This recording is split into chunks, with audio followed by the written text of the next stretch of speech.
एक छोटे से गांव में एक लड़की रहती थी जिसका नाम मीठी था। मीठी का नाम इसलिए सब जगह जाना जाता था क्योंकि उसकी बातें इतनी मीठी और प्यारी होती थीं कि जो भी उससे बात करता उसका दिल खुश हो जाता। गांव के सारे लोग छोटे बड़े मीठी की बातें सुनते और उसकी शब्दों की मिठास से अपने दुखों को भूल जाते। मीठी का हर शब्द जैसे एक जादू था। अगर कोई उदास होता तो मीठी उसे कहती। दोस्त, थोड़ा मुस्कुराइए, जिंदगी कितनी खूबसूरत है। अगर कोई गुस्से में होता तो मीठी कह देती। क्या जरूरत है गुस्सा होने की? अगर हम प्यार से बात करें तो सब कुछ आसान हो जाता है। गांव के लोग मीठी की बातें बहुत पसंद करते थे। उनका कहना था। मीठी की बातों में सच में कुछ बात है। उसकी बोली जैसे एक प्यारा सा जादू है जो सबको शांति और खुशी देता है। लेकिन एक दिन गांव में एक बड़ी समस्या आ गई। गांव के राजा ने एक हुक्म दिया कि सभी लोग अपनी जमीन का एक हिस्सा राजा को दे दें ताकि राजा अपने काम के लिए उसे इस्तेमाल कर सके। यह सुनकर गांव के लोग बहुत परेशान हो गए। उन्हें अपनी जमीन से बहुत प्यार था और उन्होंने सोचा कि अगर अपनी जमीन दे दी तो उनका जीवन कैसे चलेगा। लोग गुस्से में आ गए। उनका मन था कि राजा का हुक्म न मानकर अपनी जमीन बचाएं।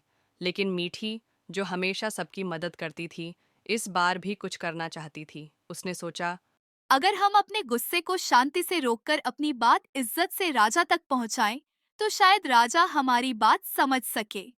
मीठी ने गांव के सब लोगों को बुलाया और कहा। हमेशा हमें अपने शब्दों का ध्यान रखना होगा। अगर हम अपने गुस्से को शांति में बदलकर अपनी बात इज्जत से रखें, तो राजा हमारी बात समझ सकेगा। हम अपनी बात प्यार और सब्र के साथ रखें, तो शायद वो हमारे दर्द को समझ सके। गांव के सब लोग मीठी की बात से प्रभावित हुए। अगले दिन सब मीठी के साथ राजा के पास गए।